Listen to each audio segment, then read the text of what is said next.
Alam mo, may isang tanong na parang bumabagabag sa akin mula dun sa mga material na binasa natin.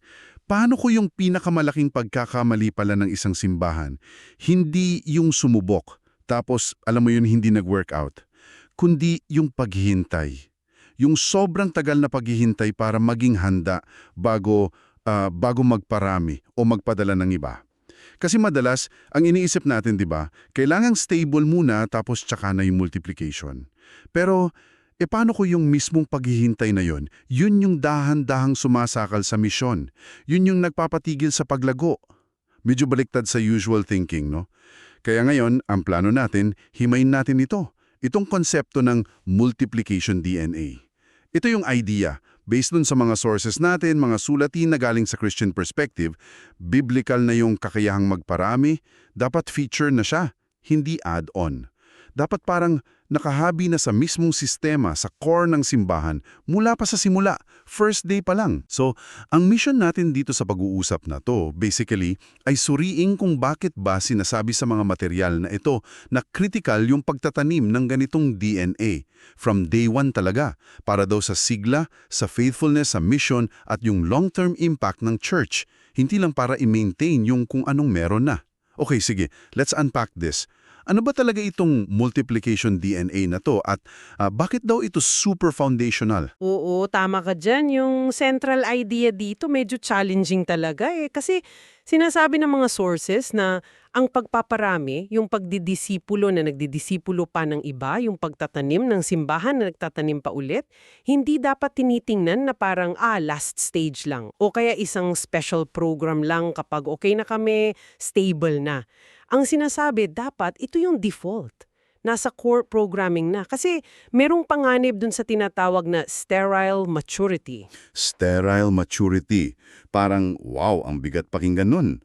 So, ang sinasabi mo pala, yung mismong estado na stable or mature na hinahabol natin, pwedeng yun mismo yung parang lason na pumapatay sa misyon kung hindi inuna yung pagpaparami sa DNA.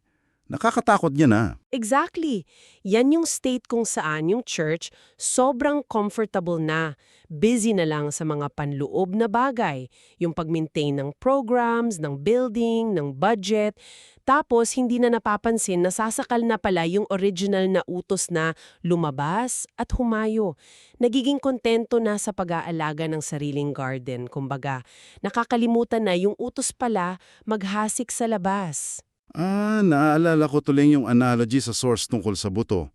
May buto daw na natural, may buhay, may capacity magpakubo ng marami pang iba. Pero may buto rin daw na mukhang okay sa labas, mukhang buo, healthy tingnan, pero sa loob, wala na. Wala nang kakayahang magbigay buhay. Baog na. Ganun daw yung church na nawala ng multiplication DNA, kahit pa mukhang successful sa labas. Grabe. At you know what's fascinating dito? Sinasabi ng mga materyan, hindi to bagong management trend lang or strategy galing sa business.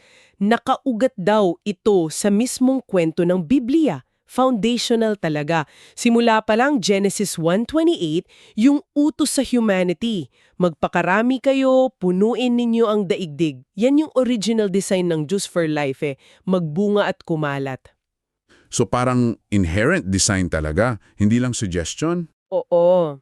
Tapos pagdating sa New Testament, lalo pang luminaw. Yung Great Commission sa Matthew 28, humayo kayo, gawing alagad ang lahat ng bansa. Hindi lang daw yan isa sa maraming utos. Yan daw yung parang genetic code nung movement na sinimulan ni Jesus. Yung prime directive, ika nga. Tapos, isipin mo rin yung talingaga ni Jesus sa John 15, yung puno ng ubas at mga sanga. Sabi niya, ang nananatili sa akin at ako sa kanya ang siyang nagbubunga ng sagana. Yung pamumunga, yung pagpaparami ng karakter niya, ng mission niya sa iba, natural result lang daw yun ng pagiging connected sa kanya. Hindi siya pilit. Organic outcome siya ng relationship. At nakita nga natin to sa actions ng First Church sa Acts, di ba? Hindi sila nagstay lang sa Jerusalem. Kumalat sila. Tama ka. Yung kwento sa Acts, lalo na yung church sa Antioch, sila mismo produkto ng mission dahil sa persecution, diba? Pero hindi sila nagtagal, sila na mismo yung naging sending base. pinadala nila si Barnabas at Saul na naging si Paul, hindi sila nag-isip na, teka muna, kulang pa tayo dito, palakasin muna natin sarili natin. Hindi eh. Nakita nila yung need, narinig nila yung call ng Spirit, tapos nagpadala sila. Yung model ni Paul, hindi manatili at maging permanent pastor forever sa isang lugar. Ang model niya, magtanim, mag-raise up ng local leaders, tapos move on para magtanim ulit sa iba. Yung Diyos kasi sa Bible, sending God siya eh. Nagsusugo. At dito na ngayon pumapasok yung madalas ma-quote na verse, 2 Timothy 2:2. Ito daw yung parang blueprint for continuous multiplication. Sakto, yun nga, yung sinabi ni Paul kay Timothy, ang mga bagay na narinig mo sa akin sa harap ng maraming saksi, ipagkatiwala mo sa mga taong mapagkakatiwala, na may kakayahan namang magturo sa iba. Pansinin mo, 4 na henerasyon yan. Si Paul, first gen, nagturo kay Timothy, second gen. Si Timothy, inutusan niyang ipagkatiwala sa mga taong mapagkakatiwala, third gen. At itong third gen, dapat may kakayahan ding magturo sa iba pa, fourth gen, 4 na level. So yung 2 Timothy 2.2 pala, hindi lang siya simpleng instruction na, ipasa mo yung information. Para siyang formula for exponential growth, hindi lang linear. Kasi kung si Paul lang magtuturo, hanggang dun lang, limited. Pero kung si Paul nag-train kay Timothy na magtitrain ng trainers, na magtitrain pa ng iba, grabe yung potential na bilis ng pagkalat, no? Hindi na siya nakadepende sa isang tao lang. At ang pundasyon pala nito, hindi lang basta teaching, kundi relationship at trust. Ipagkatiwala mo sa mga taong mapagkakatiwalaan. Importante yun. Yes, exactly. And if we connect this sa bigger picture, yung design ng 4 generations na yan, nagkikreate siya ng depth and stability sa pagpasa ng faith and mission. Hindi na siya fragile na kapag nawala yung founder, titigil na. Dito pumapasok yung concept na tinawag sa source na pastoral inheritance. Ang pinapasa kasi hindi lang techniques or methods, mas malalim. Yung core beliefs, yung spiritual instincts, yung puso para sa misyon, yung mismong DNA ng faith, parang spiritual mana, kumbaga. Okay, gets ko na yung bakit. Malinaw na kung bakit kailangan ng multiplication DNA from the start. Pero ito na yun, yung medyo challenging siguro, no? Yung paano. Paano ito isinasabuhay? Kasi ang ganda pakinggan ng concept, pero paano siya nagiging totoo sa araw-araw na takbo, sa culture ng isang church? Naalala ko yung tanong sa source, saan ba tayo mas nag-i-invest? Sa pagpapatay ng mas matataas na pader para protektahan yung nasa loob? O sa paghahasik ng binhi sa labas ng sariling bakuran? Dito nagiging practical, di ba? Dito na nga papasok yung intentional na pagtatanim nitong DNA sa iba't ibang systems and aspects ng church life. Hindi ito aksidente lang mangyayari, kailangan ng intention, ng sadya. Unahin natin yung nabanggit sa source, wika at pananaw, language and vision. Paano yon? Sa mga sinasabi lang, ganad. Oo, pero malaki ang impact niya. Kailangang malinaw at paulit-ulit na naririnig sa pulpito, sa meetings, sa materials ng church, yung DNA. Halimbawa, yung mission statement ba, simpleng to worship God? O mas specific tulad ng umiiral kami para humubog ng mga disipulo na humuhubog pa ng mga disipulo at magtanim ng mga simbahan na nagtatanim pa ng iba. Pati yung definition ng success, nasusukat ba sa dami lang ng attendees at laki ng budget? O kasama ba sa celebration yung bilang ng na-raise na leaders, yung mga naipadala sa mission, yung mga bagong communities na natanim? Yung language na ginagamit natin, hinuhubog kasi niyan yung culture eh. Makes sense nga naman. Kung ano yung laging bukang bibig, yun yung nagiging priority. Okay, so wika at pananaw. Pero alam mo, madalas yung vision, hanggang salita lang yan. Kung hindi gagalawin yung mismong sistema, paano ba to na isasalin sa butot balat ng organisasyon? Sa rules, sa budget, sa leadership structure? Dito nagiging mas concrete. At minsan, mas masakit yung changes. Sa governance and structure, kailangan tingnan yung bylaws, yung mga tuntunin.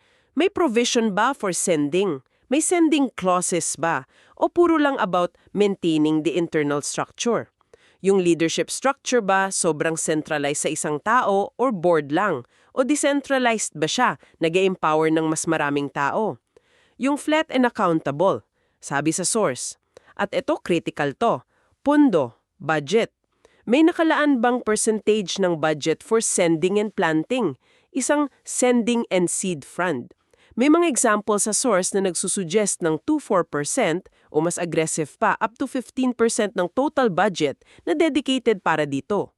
Kailangan din ng clear process kung paano nag-authorize at nagpapadala ng mga tao or teams, hindi bara-bara. Wow, so hindi lang pala usapan or encouragement. Talagang paglalaan ng resources at pag-ayos ng structure to support multiplication. Commitment talaga. Pati ba sa mga rituals natin, sa mga regular na ginagawa, pwede itong makita? Pwedeng-pwede, kahit sa rituals and liturgy. Paano kung yung format ng worship gatherings natin sinadya na madaling i-reproduce? Kahit sa small groups, sa bahay, sa office, sa cafe, hindi yung sobrang dependent sa professional musicians o high-tech setup. Tapos, yung pagkakaroon ng regular na commissioning services, mga seremonya na sineselebrate at pinagpe-pray yung mga ipinapadala sa mission. Hindi yung parang funeral service na ang lungkot ng lahat kasi may mawawala. Dapat celebration eh. Pati yung mga sermons, pwedeng i-develop in a way na madaling ipasa at ituro ulit ng iba, yung transferable sermon packets na tinatawag. Nakakatuwa isipin na pati yung mga regular na ginagawa every week, pwedeng maging vehicle para itanim yung DNA na to. Pero siyempre, ang pinaka-engine talaga nito, yung mismong paghubog ng tao, di ba?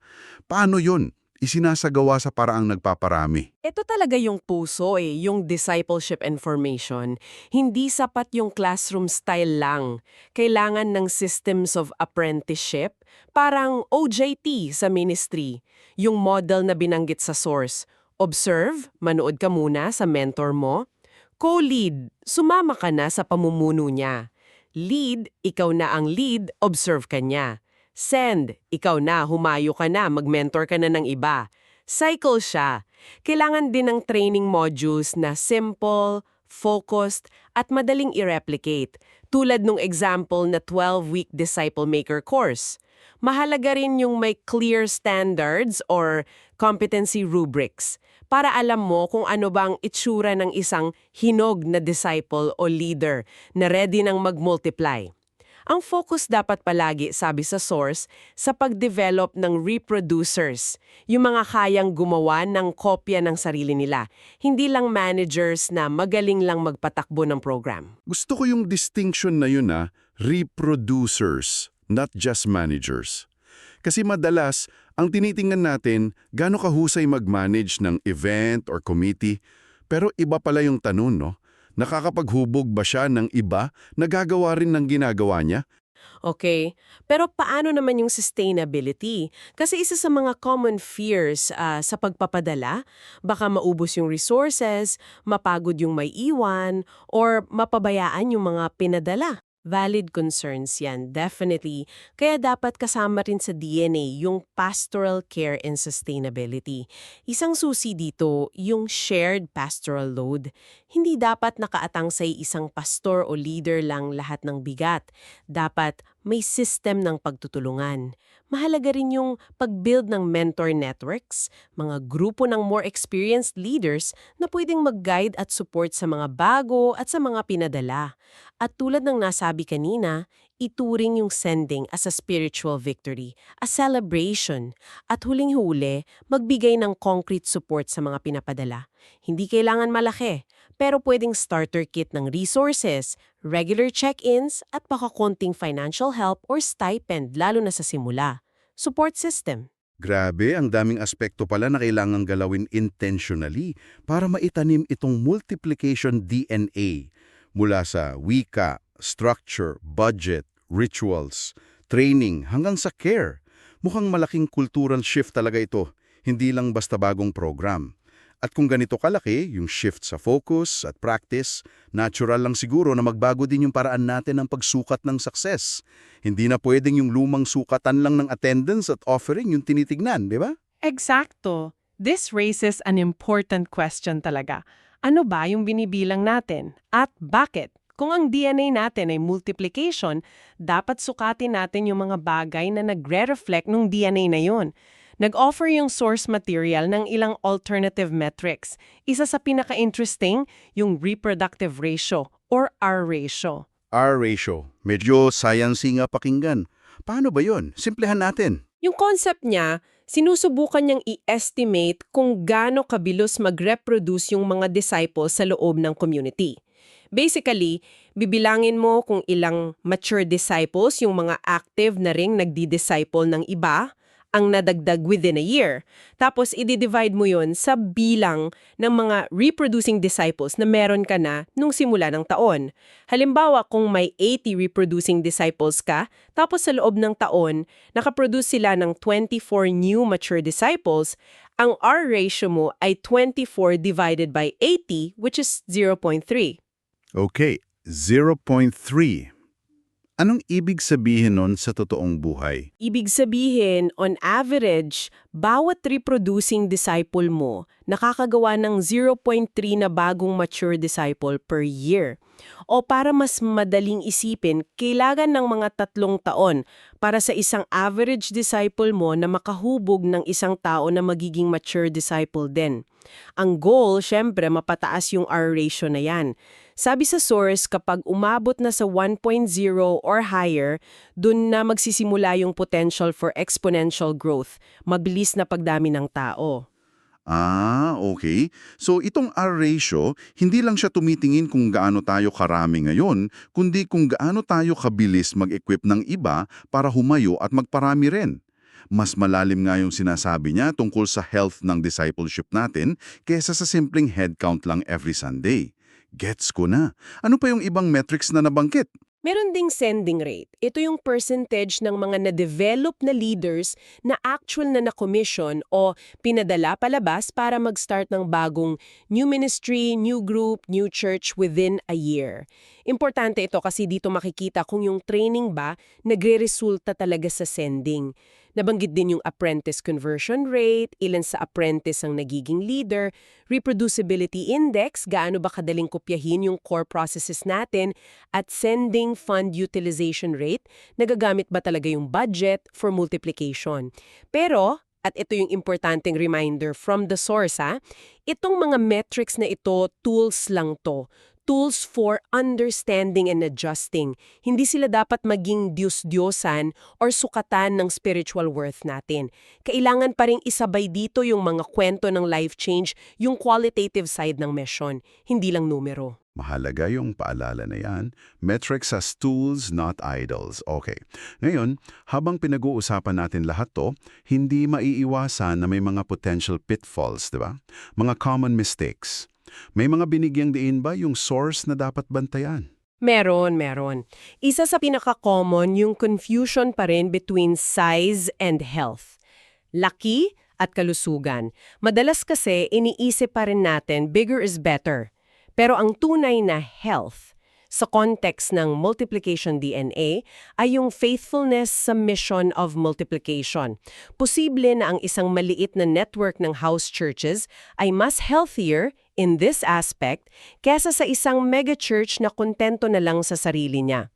Ang correction, focus on faithfulness sa mission, hindi lang sa numerical size. Tapos yung isa pa na nabanggit mo kanina, yung pagtingin sa sending as loss.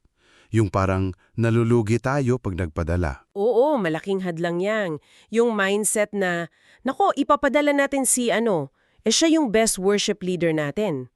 Ang theological correction dyan, sending is not loss. It's an act of spiritual generosity. Paraan siya ng pag-bless sa iba.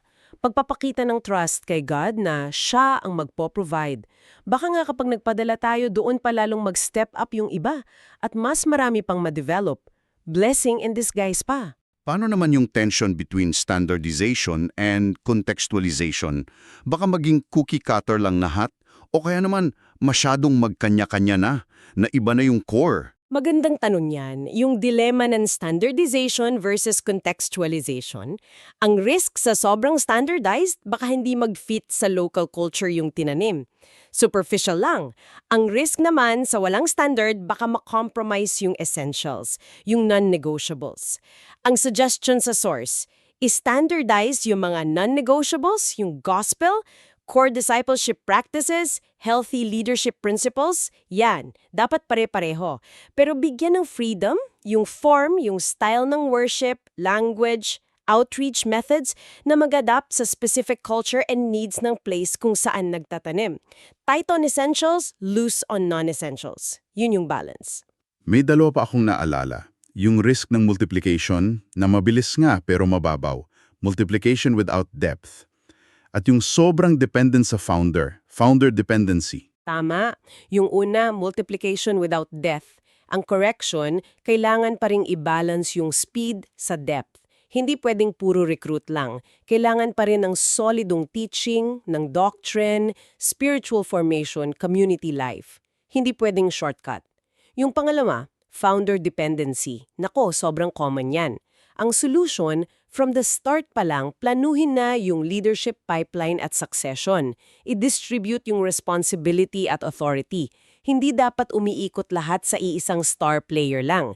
Dapat team effort. Tapos nating himayin lahat. Para sa akin, ang pinaka-takeaway ko, yung shift talaga ng perspective. Yung pagtatanim ng multiplication DNA from day one, hindi lang pala siya isang best practice or strategic option lang. Based sa mga pinag-uusapan natin at sa sources, parang ito ay pakikiisa sa mismong fundamental design ng Diyos para sa kanyang bayan at sa kanyang misyon sa mundo. Core talaga siya. Ito ay isang intentional choice. Magiging seedbed ba tayo? Isang punlaan na patuloy na nagkakalat ng binhin ng gospel? O magiging museo na lang tayo na nag-iingat at nagdi-display ng mga nagawa dati? Ang hamon pala, hindi lang kung paano patatabain yung sariling garden natin, kundi paano tayo magiging masugid na tagahagis ng binhi sa labas nito. Yun yung dating sa akin eh. Magandang summary yan. At bilang final thought para sa iyo na nakikinig na baka nag-iisip, paano to sa amin? Instead na yung tanong lagi ay, kailan kaya kami magiging sapat na malaki, sapat na matatag, sapat na handa para magpadala or magmultiply? Subukan mong pagbulayan yung ibang tanong. Paano kami ngayon sa current situation namin nagsisimulan ng maghanda na magpadala? Paano namin itatanim itong DNA na ito ngayon, kahit hindi pa kami feel na hinog na kami? Ano ang isang maliit pero intentional na step na pwede mong gawin o ng community nyo this week para simulan yung paghabe ng multiplication DNA sa buhay nyo? Sabi nga sa source, baka kasing simple lang yan ng paggamit ng isang First Daughter Church worksheet para simulan yung pananalangin at pagpaplano para sa unang grupo na ipapadala. O kaya pag-a-adapt ng isang multiplication prayer calendar para gawing regular part ng prayer life ng lahat yung pagpaparami. Ang importante hindi yung laki ng first step eh. Ang importante yung pagsimula nito ngayon.